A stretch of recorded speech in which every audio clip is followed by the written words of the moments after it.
Chauveau-Frédéric, préparateur physique. Valérie Proust, masseur kinésithérapeute. Juliette Billard, coach sportif. Michel Villaret, médecin du sport.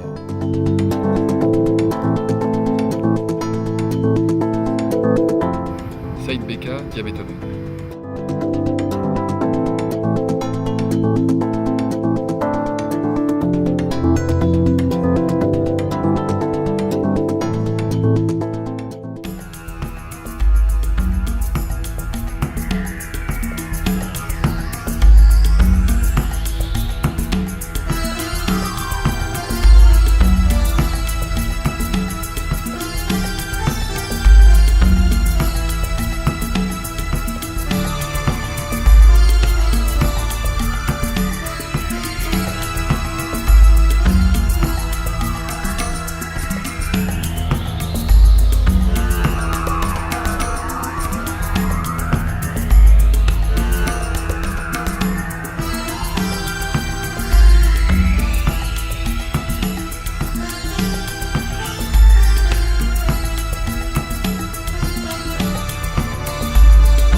Déjà fait une fois la diagonale de fou il y a quelques années, j'ai trouvé ça particulièrement difficile. C'est pour ça que je pense que notre challenge est quand même audacieux.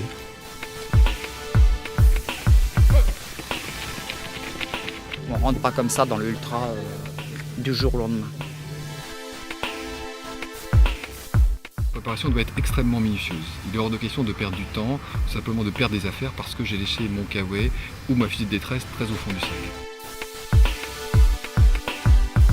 Le deuxième élément, c'est que comme pour tout athlète, il est essentiel d'avoir une régularité dans l'entraînement. Ce qui veut dire au minimum 3-4 entraînements par semaine, d'une durée variable de 1h30 à 3h, selon les compétitions, avec bien sûr un travail avec des préparateurs physiques qui vous font travailler le cardio, le physique, la musculation pour être tout à fait au top.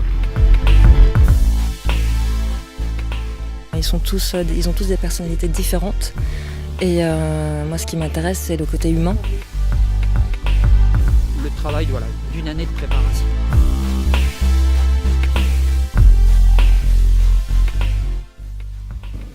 Lors de compétition, on va charger en féculent la veille. Donc sortie, on a souvent des barres de, on mange des barres de céréales. Psychologiquement, c'est l'effet de groupe qui fait le reste généralement, quoi. D'abandonner déjà par rapport au groupe, et ça c'est très porteur. J'apprécie ce partage qu'il a envie de faire aussi avec les autres. J'essaye de l'accompagner à ma façon.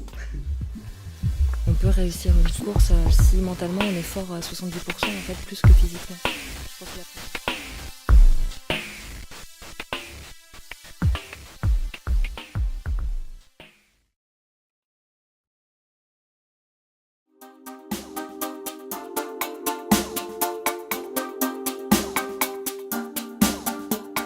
de pompe à insuline, donc avec capteur intégré. Ici on a un petit réservoir. En fait tous les 3 jours on change le tout. Bon là je vais pas débrancher parce que c'est en train d'injecter. Mais ici on peut déverrouiller. On la met de côté, on prend sa douche, on la remet, voilà. Le lecteur de glycémie intégré dans la pompe. Alors là, on a un capteur. Là, pareil, il faut mettre un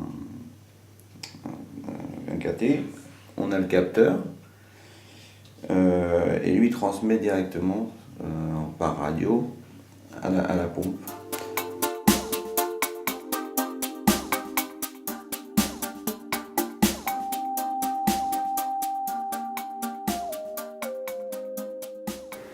Dans tout, si jusqu'alors nous avons ici tous ces challenges, c'est qu'avant tout, il faut bien sûr en avoir conscience, c'est une vraie minutieuse préparation.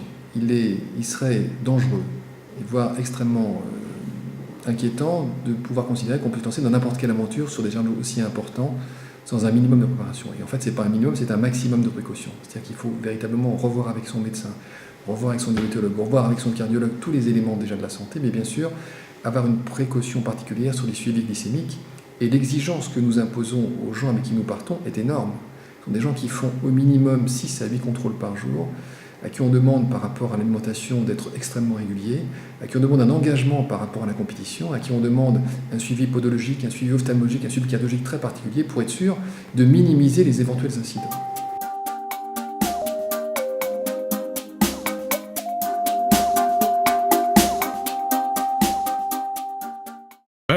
L'accueil, je pense que c'est quand même quelque chose qui doit être très chaleureux. Je pense que les gens, pour eux, ce genre de compétition, j'en ai beaucoup parlé avec mon entourage, et c'est vrai qu'ils voient cette Diagonale des Fous comme quelque chose de formidable. Très accidenté, assez montagneux, plein de verdure aussi. Moi, il y a un volcan, donc il y a tout aussi au sommet de la roche volcanique et tout ça. Mais je sais déjà comment est l'île, donc je ne me fais pas de soucis de ce côté-là. La Réunion est une île magnifique, malheureusement qui est lourdement touchée par le diabète. Et nous connaissons, nous, de métropole, le travail qui est fait par toutes les équipes, médicales, paramédicales, toutes les équipes, toutes les associations. Et nous voulions simplement leur apporter notre soutien, leur dire qu'on était avec eux et qu'on était surtout extrêmement sensible à l'accueil qui nous était réservé. Mais qu'avec la maladie, on peut faire plein de choses et ça empêche de vivre normalement. Au Réunion diabétique, il faut qu'il fasse comme nous, ne pas se décourager parce qu'on est atteint par cette maladie.